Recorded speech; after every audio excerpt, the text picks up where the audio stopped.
16 December 1971 ঢাকার racecourse ময়দান। একটি জাতির বিজয়ের দিন, আরেক জাতির পরাজয়ের।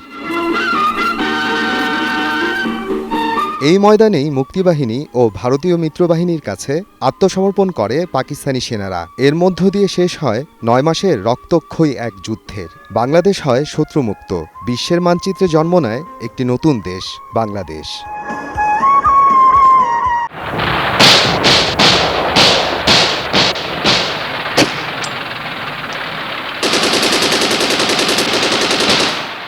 তবে এ বিজয় একদিনে আসেনি। এর পেছনে আছে সুদীর্ঘ সংগ্রামের ইতিহাস। 1947 সালে তৈরি হয় পূর্ব ও পশ্চিম পাকিস্তান। শুরু থেকেই বাঙালিদের উপর চলে পাকিস্তানিদের শোষণ ও বৈষম্য। সেই বৈষম্যের প্রতিবাদে জেগে ওঠে বাঙালিরা। 52-তে হয় ভাষা আন্দোলন। 70-এর নির্বাচনে বিজয়ের পরও ক্ষমতা হস্তান্তর না করে শক্তি প্রয়োগের পথ বেছে নেয় ইয়াহিয়া খানের সামরিক জান্তা।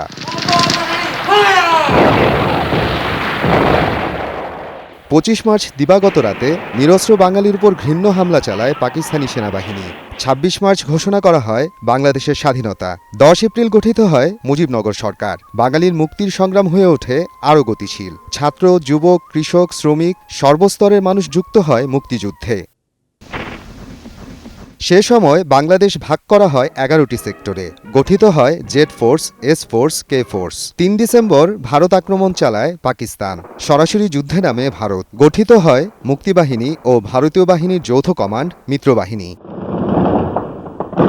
একদিক থেকে নয়, 4 দিক থেকে ঢাকার দিকে এগোতে থাকে যৌথ বাহিনী। যশোরের পতন হয় 6 ডিসেম্বর। এক এক করে শহরগুলো মুক্ত হয়। পরাজয় আসন্ন বুঝতে পেরে যুদ্ধবিরতির চেষ্টা করে পাকিস্তান।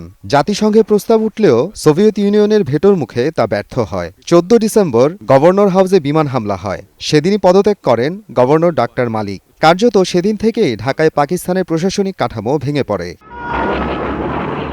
15 ডিসেম্বর মুক্তিবাহিনী ঢাকায় প্রবেশ করে। পরদিন ভোরে ভারতীয় কমান্ডো বাহিনী মিরপুর ব্রিজে পৌঁছে যায়। ঢাকা চারদিক থেকে ঘিরে ফেলা হয়। নিয়াজির সামনে আর কোনো পথ খোলা থাকে না। 16 ডিসেম্বর 1971 ঢাকার রেসকোর্স ময়দান। আনুষ্ঠানিকভাবে আত্মসমর্পণ করে পাকিস্তান সেনাবাহিনী। সে সময় পাকিস্তানের পক্ষে স্বাক্ষর করেন জেনারেল নিয়াজি। যৌথ বাহিনীর পক্ষে স্বাক্ষর করেন জেনারেল জগজিৎ সিং অরোরা। বাংলাদেশের পক্ষে ছিলেন গ্রুপ ক্যাপ্টেন একে খন্দকার। সে সময় সিলেটে মুক্ত এলাকা পরিদর্শনে ব্যস্ত ছিলেন মুক্তিবাহিনীর সর্বাধিনায়ক কর্নেল ওসমানী। দলিলে বলা হয়, সব পাকিস্তানি বাহিনী আত্মসমর্পণ করবে। আত্মসমর্পণকারী সৈন্যরা জেনেভা কনভেনশন অনুযায়ী মর্যাদা পাবে। নিরাপত্তা দেওয়া হবে সংখ্যালঘু ও বিদেশিদের। 22 ডিসেম্বরের মধ্যে সারা দেশে আত্মসমর্পণ সম্পন্ন হয়। পাকিস্তানি সৈন্যদের যুদ্ধবন্দী হিসেবে ভারতে নিয়ে যাওয়া হয়।